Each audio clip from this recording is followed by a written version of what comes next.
You see, I am so proud of many Zimbabweans today who decided to take themselves through all so much trouble. I know how transportation system in Zimbabwe is. To go through all that pain, through that struggle, to go to the public hearing, to make sure that they are voicing out their opinion. I'm just so proud of them. And I would like to say something. I feel like this is a very crucial moment for every Zimbabwean. You know, it's a very important, crucial moment for people to speak out. Because what is about to change now, when we think that Mugabe, what he was doing was worse, this thing that is about to happen right now is so important, it changes everything.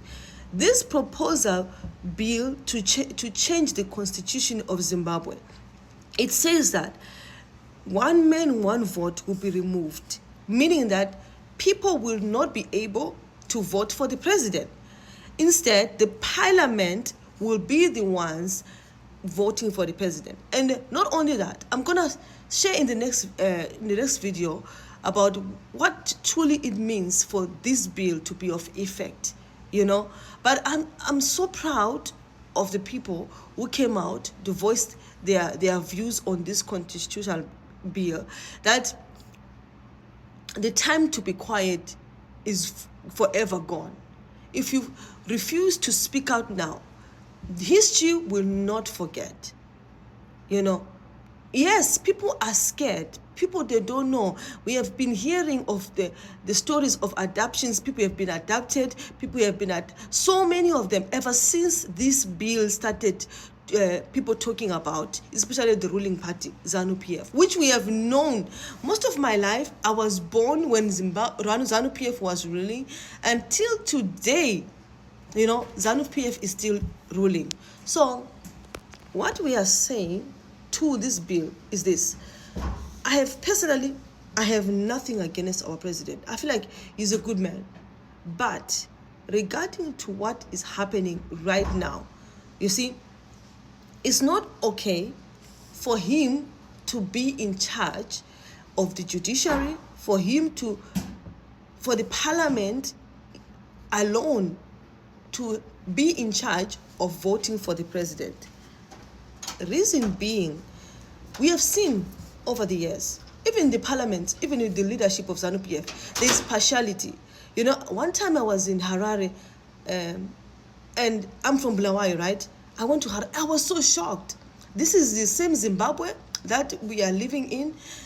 See, resources in Zimbabwe, they are not distributed fairly, okay?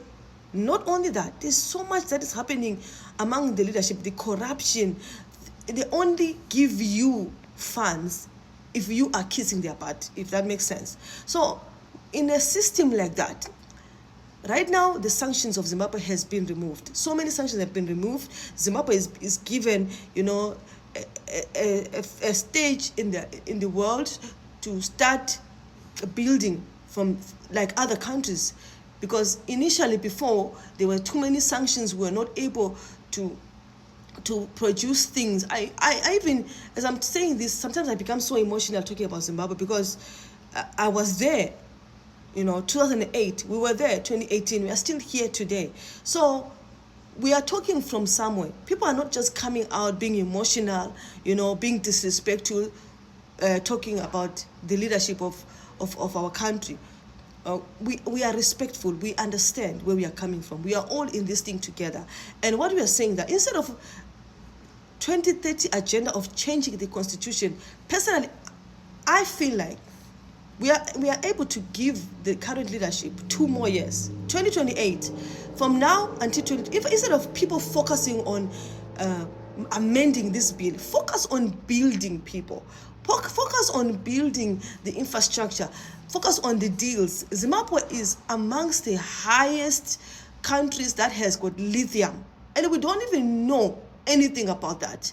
How the world is going to be created with the lithium. We don't even know how the money is going about. You see, this thing is just a long story on its own, because I don't want this video to be too long. I'm just saying that the time to be quiet about what is happening in the land of Zimbabwe is over. You know, yes, you are afraid. People are afraid. It's very easy for people to speak against this bill because you are not on ground. But when you're on ground, it's a different situation. We understand that. But whatever you do, let me tell you something. If you keep quiet at this time, history will never forget. There are people today we remember, even Mugabe. Today we remember Mugabe. Today we saw Mugabe, how he even rose to power. Why? Because he was one of the people who stood against Ian Smith in 1979. He stood. In fact, Mugabe was taken to prison for 11 years. He was willing to be imprisoned for what he believed in. Okay? So he was one of those people where President Idi was there, Joshua Nkomo was there. They fought for this thing. They fought through everything that they had in their power. And today, they are saying that what they fought for in 1980 means nothing to them. And we should just cower and sing alone Kumbaya and join that. Make that make sense to me. Make that make sense. So if nothing matters to you, you know, at least let something matter for your children. Because history will never forget this time to say, what did the people do? And kudos to the people who went out there for the public hearings. We heard you. We are looking, you know, your voice matters.